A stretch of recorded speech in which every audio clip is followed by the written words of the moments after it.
Hi friends, welcome to our channel. இன்றைக்கி நம்ம சேனலில் வந்து முழு பச்சை பயிறு குழம்பு எப்படி வைக்கிறதுன்னு பார்க்கலாங்க. இந்த குழம்பு செய்கிறதுக்கு நான் முழு பச்சை பயிறு 1 கப் அளவுக்கு எடுத்துருக்கிறேன். இது வந்து வறுத்த முழு பயிறு. சப்போஸ் உங்கள்கிட்ட வறுக்காத பயிராக இருந்ததுன்னா ஒரு 2 நிமிஷம் அதை வந்து ட்ரை ரோஸ்ட் பண்ணிக்கோங்க.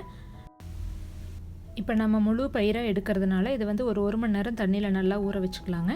நீங்கள் உடச்ச பயிறு எடுக்கிறீங்க அப்படின்னா தண்ணியில் ஊற வைக்க வேண்டியதில்லை. நீங்கள் அப்படியே வந்து குழம்பு வைக்கலாம், உங்களுக்கு சீக்கிரம் வெந்துடும். முழு பச்சை பயிரை நம்ம வந்து ஊற வைக்காமல் அப்படியே செஞ்சோம் அப்படின்னா நீங்கள் ஒரு 2-3 விசில் சேர்த்து விடணுங்க. இல்லைன்னா உங்களுக்கு பருப்பு வேகாது. ஊற வச்சிட்டிங்கன்னா கொஞ்சம் சீக்கிரமாக பருப்பு வேகும், அவ்வளோதாங்க. தண்ணி ஊற்றி நல்லா ஒரு 2-3 டைம் கழிஞ்சு ஊற்றிட்டு அதுக்கப்புறமா வந்து ஊற வச்சுருங்க. குழம்பு தாளிக்கிறதுக்கு அரை பெரிய வெங்காயம், 3 பல் பூண்டு, 3 பச்சை மிளகாய், ஒரு அரை தக்காளி, கொஞ்சமாக கருவேப்பிலை, இது எல்லாமே நல்லா பொடியாக கட் பண்ணி வச்சுக்கோங்க. சின்ன வெங்காயம் இருந்ததுன்னா அதை யூஸ் பண்ணிக்கோங்க, இன்னும் டேஸ்ட் நல்லாயிருக்கும். அரை தக்காளி போட்டால் போதும், ரொம்ப அதிகமாக தக்காளி வேண்டியது இல்லைங்க இந்த குழம்புக்கு. தாளிக்கிறதுக்கு ஒரு குக்கரில் 2 ஸ்பூன் அளவுக்கு எண்ணெய் ஊற்றிக்குங்க. எண்ணெய் காஞ்சதுக்கப்புறம் இதில் ஒரு 1/4 ஸ்பூன் கடுகு ஆட் பண்ணிக்கோங்க.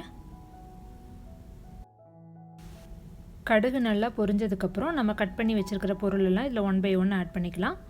ஃபஸ்ட்டு வந்து பூண்டிலேருந்து ஆட் பண்ணுங்கள். பூண்டு ஆட் பண்ணிங்கன்னா நல்லா உங்களுக்கு அந்த எண்ணெயில் பூண்டு வணங்குறப்ப நல்ல ஒரு மணம் வரும்.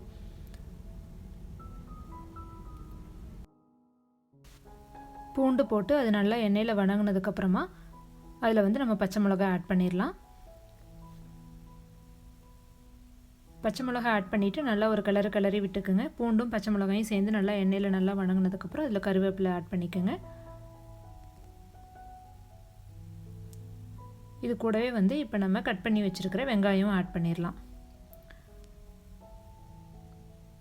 வெங்காயம் சேர்த்துனதுக்கப்புறம் நல்லா ஒரு 2 நிமிஷம் வெங்காயம் நல்லா வணங்கிடணுங்க. வெங்காயம் நல்லா வணங்கினதுக்கப்புறமா தான் இதில் வந்து நம்ம தக்காளி ஆட் பண்ண போகிறோம்.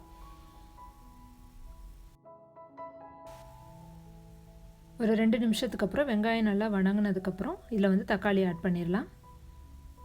தக்காளி ஆட் பண்ணிவிட்டு கூடவே இந்த குழம்புக்கு தேவையான அளவு உப்பும் ஆட் பண்ணிக்கோங்க. இதெல்லாம் சேர்ந்து நல்லா ஒரு நிமிஷம் மறுபடியும் வணக்கி விடுங்க. தக்காளி, வெங்காயம், பூண்டு, பச்சை மிளகாய் இதெல்லாம் இப்போ வந்து நல்லா வணங்கிடுச்சு. இது கூட ஒரு 1/4 ஸ்பூன் அளவுக்கு மஞ்சத்தூள் ஆட் பண்ணிக்கோங்க. மஞ்சத்தூள் ஆட் பண்ணிவிட்டு நல்லா ஒரு நிமிஷம் அப்படியே வணக்கி விடுங்க. மஞ்சத்தூளினுடைய பச்சை வாசம் போனதுக்கப்புறம் இதில் வந்து 1 கப் தண்ணி ஆட் பண்ணிக்கோங்க. நீங்கள் டம்ளர் அளவு எடுக்கிறீங்கன்னா ஒரு 2லேருந்து 2.5 டம்ளர் அளவுக்கு தண்ணி ஊற்றிக்கோங்க.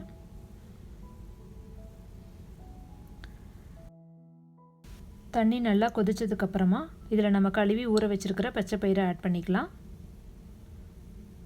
பச்சை பயிரை ஆட் பண்ணதுக்கப்புறம் நல்லா ஒரு கொதி வந்ததுக்கப்புறம் உப்பு செக் பண்ணிக்கோங்க. உப்பு செக் பண்ணிவிட்டு அதுக்கப்புறமா இதை நம்ம வந்து குக்கரை வந்து மூடி போட்டு வச்சிடலாம். பச்சை பயிரை 1 மணி நேரம் ஊற வச்சுருக்கீங்க அப்படின்னா நீங்கள் வந்து ஒரு 4லேருந்து 5 விசில் விட்டிங்கன்னா போதும், உங்களுக்கு பயிறு நல்லா வெந்துடும். இல்லை நீங்கள் ஊற வைக்காமல் டைரெக்டாக அப்படியே செய்கிறீங்கன்னா ஒரு 7லேருந்து 8 விசில் வரைக்கும் விட்டுக்குங்க. அப்போ தான் பயிறு நல்லா வேகும். நீங்கள் குக்கர் ஓப்பன் பண்ணி பார்க்குறப்ப சப்போஸ் பயிருக்கு இது இன்னும் கொஞ்சம் வேகாத மாதிரி இருக்குது அப்படின்னு தோணுச்சுன்னா மறுபடியும் ஒரு 2-3 விசில் விட்டுக்குங்க. இப்போ பார்த்தீங்கன்னா 5 விசில் வந்ததுக்கப்புறமா நான் வந்து ஓப்பன் பண்ணி பார்க்குறேன். இதிலே வந்து பயிறு நல்லா வெந்திருக்குது. இதில் வந்து இப்போ நம்ம கொஞ்சம் கொத்தமல்லி தழை ஆட் பண்ணிக்கலாம்.